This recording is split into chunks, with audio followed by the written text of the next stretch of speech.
Hello and welcome back to the English Flow podcast. I'm Emma. And I'm Kia. Welcome to another episode of Everyday English. We are so excited to have you with us today. If you're enjoying our podcast and want to keep improving your English, make sure to subscribe and maybe even give this video a like. It really helps us out. It really does. Today, we're tackling a topic that I know is a huge frustration for so many learners. The title of this episode says it all: Why You Understand English, but Not Native Speaker. Oh, Kia, this is the story of my life. I can read articles, I can understand my English teacher perfectly, but then I watch a movie or talk to a tourist, and suddenly it feels like a completely different language. It's like my brain just shuts down. You've just described the universal experience for English learners, Emma. And the first thing everyone should know is it's not your fault. There are very specific reasons why native speech is so different from textbook English. Okay, I feel a little better already. So break it down for us. What are they doing that makes it so tricky? Well, it boils down to four main things. First, the obvious one: speed. Native speakers talk fast, often much faster than the carefully articulated English you hear in learning materials. Right, it feels like a tidal wave of words coming at you. Exactly. Second, we use reductions. We don't say going to, we say gonna. We don't say want to, we say wanna. We shorten words to make speech flow more smoothly. Gonna and wanna, the classic culprits. And third is linking, or what linguists call connected speech. We don't say an apple as two separate words. We blend them together so it sounds like an apple. Or turn it off becomes turn it off. That one is so tricky. My brain is searching for two words, but it only hears one long, confusing sound. And finally, the fourth reason is slang and idioms. Every language has cultural shortcuts. Phrases like spill the tea or I'm beat won't be in your grammar book, but they are used all the time in daily conversation. Okay, that makes so much sense. Speed, reductions, linking, and slang. It's like a secret code. It is, and a great way to start cracking that code is to notice it. Here's a question for our listeners.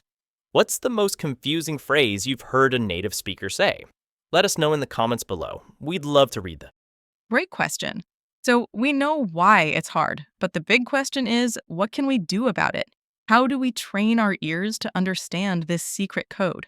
I'm glad you asked. We've got 10 practical tips that will make a huge difference. Let's start with the sound itself. My first tip is to actively learn connected speech. So that linking stuff you mentioned? Exactly. Instead of thinking of sentences as a chain of separate words, start to see them as a continuous flow of sound. A classic example is, did you eat yet? Native speakers almost always say it like, j eat yet, or even just jeet yet. Jeet yet? Wow, that's a serious reduction. But hearing you say it, I can totally see how it happens. So you're saying we should actually study these connections? Yes, look up videos on connected speech. Practice saying the phrases yourself. Once you know the rules of how we link words, your brain will start to recognize the patterns when you hear them. Okay, tip one, learn connected speech. Got it. What's next? Tip number 2 is about mindset. Focus on the overall meaning, not every single word. It's the biggest mistake learners make.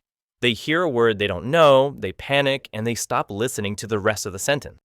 Guilty. My brain gets stuck on that one word, and then I've missed everything else that was said. It's a natural instinct, but you have to fight it. Try to get the gist, the main idea. If you understood 70% of the sentence, you can probably guess the other 30% from context. Let go of perfection. Let go of perfection. I like that. So, how do we practice this? Which brings us perfectly to tip number 3. Train with real native content. You can't get better at understanding fast speech by only listening to slow, clear English. You need to immerse yourself. So, like watching shows on Netflix or videos on YouTube? Precisely, but do it actively. Watch a short clip. First time, just try to get the gist. Second time, turn on English subtitles and notice the difference between what you read and what you hear. You'll see those reductions and links in action. That's a great exercise. So it's not just passive watching. Right. And that leads to tip number 4. Learn common, fast English phrases. As you watch, you'll start to notice phrases that come up again and again. Things like, I don't know for I don't know. Let me see for let me see. And got it for I understand. Make a list of these and learn them as single vocabulary items. Oh, I love that. Like building a toolbox of common shortcuts, so you're not surprised when you hear them. Exactly. Now, tip 5 is an internal one. Avoid translating in your head. Easier said than done, Kia. It is, but it's crucial. Native speech is too fast for your brain to hear English, translate to your native language, understand, and then formulate a response. You need to train yourself to think in English. The immersion practice we just talked about helps a lot with this. So it's about making the process more direct. Hear English, understand in English. You got it. Okay, tip number 6. Get used to different accents. The English you learn in school is often just one accent, usually standard American or British. But in the real world, you'll hear English from Australians, Scots, Indians, South Africans. The list is endless. That's so true. Sometimes even moving from one city to another in the same country can be a shock. It really can. So intentionally seek out different accents. Watch a British TV show one week and an Australian movie the next.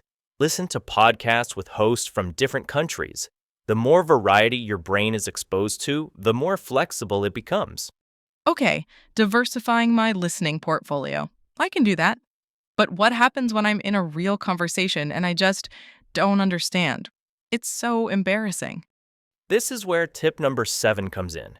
Learn to ask for repeats politely. There's nothing wrong with not understanding. The key is how you ask.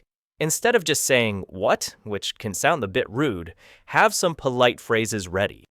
Like what? Give me some examples. Sure, you could say, sorry, I didn't quite catch that. Or, could you say that again a bit slower, please?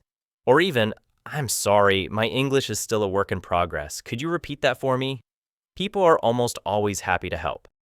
Having those phrases prepared would make me feel so much more confident. That's a game changer. It really is.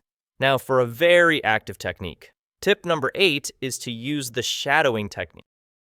Shadowing, it sounds mysterious. It's simple but incredibly effective. You listen to a short audio clip of a native speaker and you repeat what they say in real time, just a split second behind them. You try to imitate their pronunciation, their rhythm, their intonation, everything, like you are their shadow.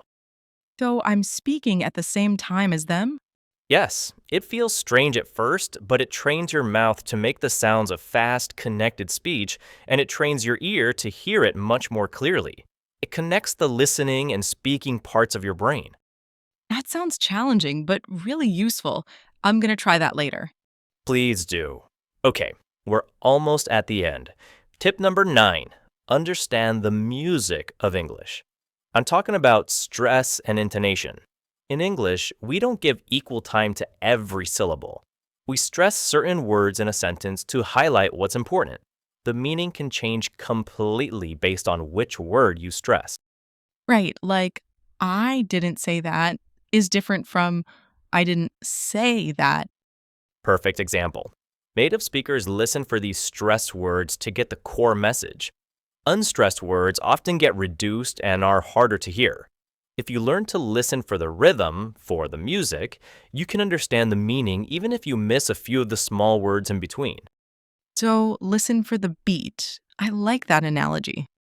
Finally, tip number 10, and this might be the most important one of all. Be patient with yourself. This is a normal and necessary phase of learning a language. Every single advanced speaker has gone through this stage of confusion. That's so important to hear. It doesn't mean you're failing, it just means you're advancing to the next level. Exactly. Your brain is building new pathways. It takes time and consistent exposure. Don't give up. Celebrate the small victories. The moment you understand a line in a song or a joke in a movie, it will get easier, I promise. Wow, Kia, that was an amazing breakdown. So, just to recap the 10 tips: learn connected speech, focus on meaning, train with real content, learn fast phrases, avoid translating, get used to accents, ask for repeats politely, use shadowing, understand the music of English, and be patient. That's the roadmap. It's not a mystery, it's a skill. And like any skill, you can master it with the right practice. I feel so much more hopeful now. Thank you so much, Kia. And thank you to all our amazing listeners for tuning in. I hope this was as helpful for you as it was for me. It was our pleasure. Remember to check out the comments and share your own experience. And we'll be back next week with another episode to help you on your English journey. That's right, we release new episodes every Wednesday. Until then, keep practicing.